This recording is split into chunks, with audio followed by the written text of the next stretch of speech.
The following is a presentation of the 2013 Major League Baseball National League Wild Card All-Star Game, which featured the Pittsburgh Pirates and the Cincinnati Reds. 2013 was the first time the Pirates had made the playoffs since 1992, when the Braves were able to beat the Pirates and mark the last game they would play in the postseason for the next 21 years. 2013 also marked the first winning season for the Pirates in 21 years. The city had to wait more than 2 decades, but they were more than ready to cheer their Bucks on in the playoffs once more. A big thanks to the success of the Pirates had to go to their manager Clint Hurdle, who has been a godsend of a manager for the Bucks. He became manager of the Pirates in 2011 and in just 2 years was able to turn this losing club into a thriving winning team. His skills at manager did not go unnoticed, as he won the National League Manager of the Year award in 2013. The Pirates were able to make the playoffs as a wild card team this year. In baseball, each division winner makes the playoffs and then 2 wild card teams make the playoffs as well. This means the 2 teams with the best records that were not division winners make the playoffs. This year, 3 teams from the Pirates division would make the playoffs, and the Pirates would play the Cincinnati Reds in the 2013 wild card game. During the 2013 regular season, the Pirates had a slight advantage over their division rivals and wild card opponent Cincinnati Reds. The Pirates won 11-8 against the Reds and outscored Cincinnati 73-71 during the season. In addition, the Pirates held a 5-4 record at PNC Park at home, where the wild card game would be played. Home field advantage would prove to make a difference during the game. The Pirates' starting pitcher in the wild card game was arguably our best pitcher that year, Francisco Liriano. During the season, he went 16-8 with a 3.02 ERA along with 163 strikeouts. Also during the regular season against the Reds, he went 0-3 with a 3.73 ERA in 4 games. Overall, he performed below average against the Reds and would need to bring his A game. The Reds' starting pitcher in the wild card game was their best starter, Johnny Cueto. During the season, Cueto went 5-2 with a 2.82 ERA, and he was injured for part of the season, so he only started 11 games. Against the Pirates that year, he had a record of 1-0 in 2 games, and has always had a good track record against the Pirates, and he would look to keep that up during the wild card game. The Pirates' starting lineup had threats from top to bottom in Neil Walker, Starling Marte, Marlon Byrd, Russell Martin, Pedro Alvarez, who led the team with 36 homers and 100 RBIs that year, and the best player on the team, Andrew McCutchen, who would win the National League MVP award that year for compiling great stats, batting .317 with 21 homers and 84 RBIs. The Reds would also have an impressive lineup coming to Pittsburgh, with great players like Shin-Soo Choo, Jay Bruce, Brandon Phillips, and their best player, Joey Votto, who always seems to be in contention for an MVP award. During 2013, Votto hit .305 with 24 home runs and 73 RBIs. Both the Pirates and Reds pitchers would have their hands full. The attendance at PNC Park that night would be the largest crowd ever, where 40,487 people would come to the stadium, which even topped the attendance at the 2006 All-Star Game, which was also held at PNC. Along with the largest attendance, each fan wore black, as it was a blackout that night. The crowd was electric during the whole game. It was loud the whole time. The Pirates were able to strike early against Johnny Cueto in the bottom of the 2nd inning. Right fielder Marlon Byrd was able to hit a solo home run to left field to give the Pirates an early 1-0 lead against the Reds. This was Marlon's first ever playoff at bat in his career, and he made the most of it. From here on out, things would only get worse for Cueto, though.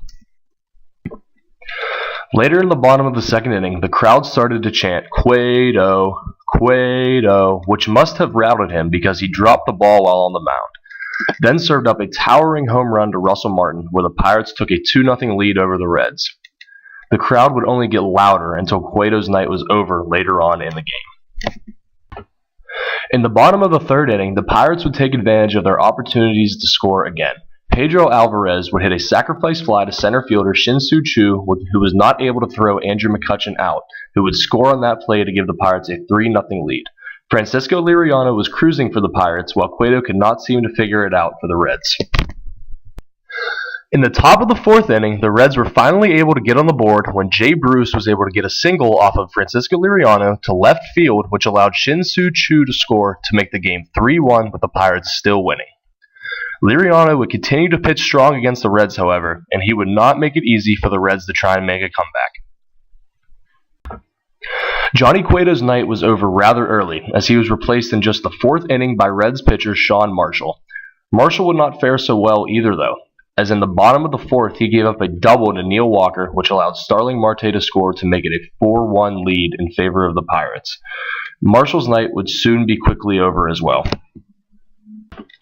Coming later in the bottom of the fourth, the Reds made another pitching change, bringing in J.J. Hoover was not having any more success than Cueto or Marshall. He gave up another run when Marlon Byrd grounded out, which allowed Neil Walker to score from third base to give the Pirates a 5-1 lead in just the bottom of the fourth inning. Struggles would continue for the Reds pitching, while Liriano was still going strong. In the bottom of the seventh inning, the Pirates would continue to pour it on. Russell Martin hit his second home run of the game, a solo shot that gave the Pirates a commanding 6-1 lead. The Pirates lineup proved dangerous against Reds pitching, who could not figure out how to pitch to the Pirates without giving up runs, while the pitching for the Pirates was enjoying smooth sailing the whole game. In the top of the eighth inning, the Pirates brought in relief pitcher Tony Watson. Watson would give up another run to the Reds, however, this would be the last run that the Reds scored during the game. Shin-Soo Choo was able to hit a home run off of Watson, making the score 6-2 still in favor of the Pirates. Unfortunately for the Reds, though, they could not claw back into this game after giving up the early lead.